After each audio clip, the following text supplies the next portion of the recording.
What's good, ladies and gents? Welcome to the MKO Pugilism Boxing channel, where we talk all things box. Remember to like, subscribe, hit the bell notification, put it on all so you get notified straight away as soon as new content drops on this channel. Without further ado, let's get into this one. So, this weekend is going to be a bit of a special weekend for boxing. A lot of boxing's on.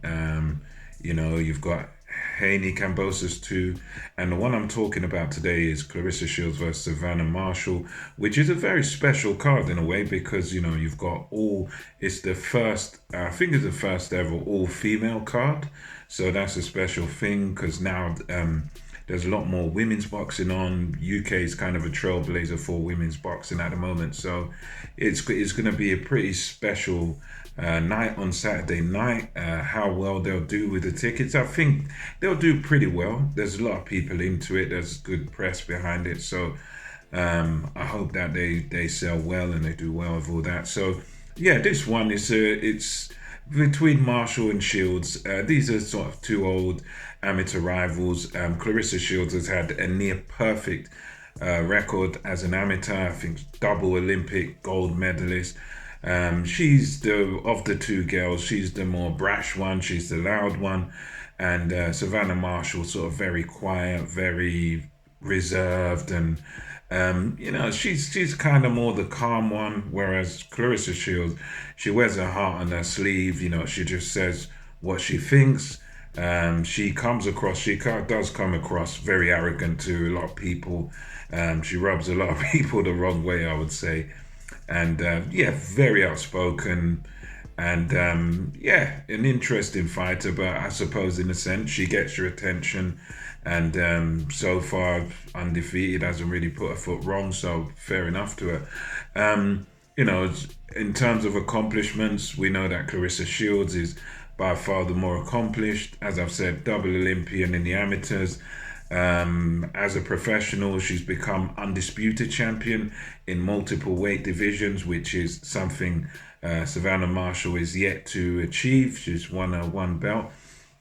So yeah, Shields has jumped between weights because in the women's boxing, there's not that many girls out there. So you do find a lot of girls going up and down in weight to sort of get these opportunities, and Shields has done that multiple times. The only thing you can say against Shields as sort of it's not even really a criticism, it's just kind of putting things in perspective, is that several of her world title wins have been for vacant belts. So basically, although she's multiple weight undisputed and won belts in multiple divisions, quite a few of these have been for vacant belts because in those sort of heavier divisions for the women, like the super middleweight and all that sort of stuff, there's not that much depth. There's not that many girls around to fight. So you are going to be fighting for vacant belts. So it is going to be easier to win a world title. So it does make you kind of call into question her calling herself the quote greatest woman of all time, but that's the only sort of thing you can say against her. But at the same time, she's beaten everyone they've put in front of her, so fair enough, you can't really say much on that.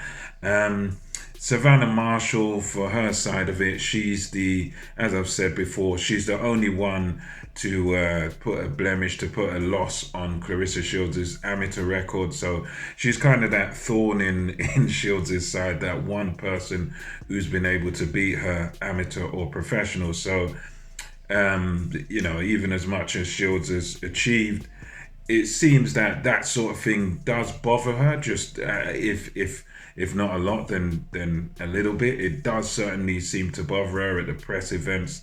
Today it was very animated. They had a press conference and everything. And with Savannah Marshall, completely different character, completely different style of fighter. Savannah Marshall whereas Shields uses, I would say she's a bit of a quicker fighter than Marshall. She's just not by a big margin, but she's a little bit quicker. Shields, she's a good sort of combination puncher. I'd say Shields is, as experienced she is in the amateurs and stuff, I would say not much of a finisher when she gets someone hurt. She's kind of throws accumulation about, but she's not really a powerful puncher and not really much of a finisher. Fair enough, she's fought girls at a high level, but some of their common opponents, like Hannah Ranking, they go the distance with Shields, but then Marshall's knocks them out, sort of thing. So yeah, Marshall's kind of a different fighter, whereas Shields is quite upright in her stance and everything, and quite good at the straight shots, or sort of bread and butter. Marshall is a girl that moves her upper body well, and she relies on really her timing. Like, she times things very well, and the advantage she's going to have in this fight, for me at least, is that because she's that bit taller, longer limbs and stuff, and she can land these powerful right hands and hook all this stuff from the outside. She can do damage from both the inside and the outside because of her height and because of her movement. She's quite an awkward fighter. Got this very sort of relaxed, unorthodox style to her, where it's a lot of movement, a lot of upper body movement.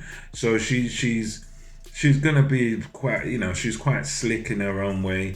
Shields is more upright, more sort of standardly what you see in boxing, very sort of upright, hands up, boom, boom, boom, fast combination, straight punches. Whereas Marshall's a little bit more unique, a little bit more unorthodox, and of the two, obviously, Marshall does carry more power, by long shots. I think she got about 8 knockouts or so. So, yeah, most of them that go in there with her don't make it to the final bell. And yeah, in terms of a pick for this fight, I find it quite difficult. I think it's going to be a close fight. I would say I slightly edge towards Savannah Marshall. Part of it is because I think Claressa Shields might lose her head in there. She might try to stand toe to toe with Marshall. She might try to trade with Savannah Marshall. And I think if she does stand and try to trade with Marshall, that's going to be a massive mistake. She needs to sort of stick to her boxing, in and out. In, land your shots, a bit of side to side movement, use your pivots. I think that's the style she needs to fight, really, to win this. Get in, get out, get in, get out. Pester her from the outside, get in, do that, get out. I think she needs to box that sort of fight. But yeah, I can see that with Marshall, with her sort of good timing, and she seems to be handling the occasion quite well. Shields is sort of a bit wild and a bit crazy, so I get the feeling she might even lose her head in this fight. The emotions might get to her or whatnot, or perhaps not. It's one of them where I think it will be close, but I'm slightly edging towards Savannah Marshall to probably win on points. As far as the stoppage goes, I doubt there'll be a stoppage, but I think it's definitely possible that she could stop Claressa Shields. But I think more than likely we're looking at a points win for Savannah Marshall. I just think she's going to keep a cooler head in this fight, and she's just going to be that bit more measured, and I think her timing is going to counteract the speed of Shields. I think her timing's going to work for her. So yeah, that's just my thoughts on it. Let me know what you think about this fight in the comment section below. Until next time, it's MKO Pugilism, over and